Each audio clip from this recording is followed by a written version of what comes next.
మాన్యం జిల్లా జియమ్మవలస మండలం చినమేరంగికోటలో మాజీ మంత్రి పాముల పుష్ప శ్రీవాణి పెరిగిన విద్యుత్ ఛార్జీలపై సమావేశం నిర్వహించారు.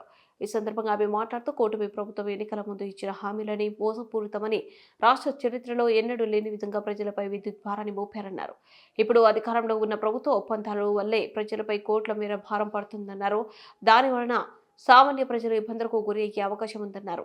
కూటమి ప్రభుత్వం పాలనలో చిత్తశుద్ధి లేదని, ఎన్నికలు ఇచ్చిన హామీలు కలగానే మిగిలిపోయాయని, ఇప్పటికైనా ప్రతిపక్షం పైన నిందలు వేయడం మానేసి ప్రజలకు ఇచ్చిన హామీలను నెరవేర్చాలని డిమాండ్ చేశారు. సంవత్సరానికి 3 సిలిండర్లని మార్చి 31కి ఒక సిలిండర్ ఇచ్చేటువంటి కార్యక్రమం. అది పెద్ద మోసం. ఉచిత బస్సు అన్నారు. ఉచిత బస్సు అసలు అడ్రస్సే లేదు. 50 ఏళ్ళకి పెన్షన్ అన్నారు. అది అడ్రస్ లేదు. బీసీలకి 50 ఏళ్ళకి పెన్షన్ అన్నారు. ఎక్కడ ఊసు కూడా లేదు.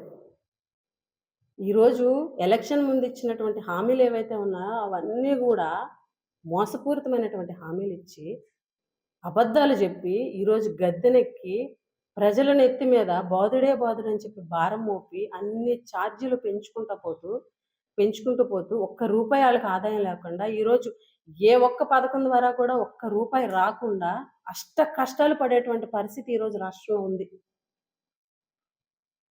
ఈరోజు ప్రజలు ఎన్ని ఇబ్బందులు పడుతున్నారంటే, గతంలో జగన్మోహన్ రెడ్డి గారి ప్రభుత్వంలో ప్రతి 2 నెలలకి ఏదో ఒక పథకం రావడం వల్ల ఇంట్లో ఉన్నటువంటి మహిళలు, ఇంట్లో ఉన్నటువంటి ఖర్చులు కానీ, ఇంట్లో ఉన్నటువంటి పరిస్థితులను చక్కదిద్దుకునేటువంటి పరిస్థితి ఉండేది.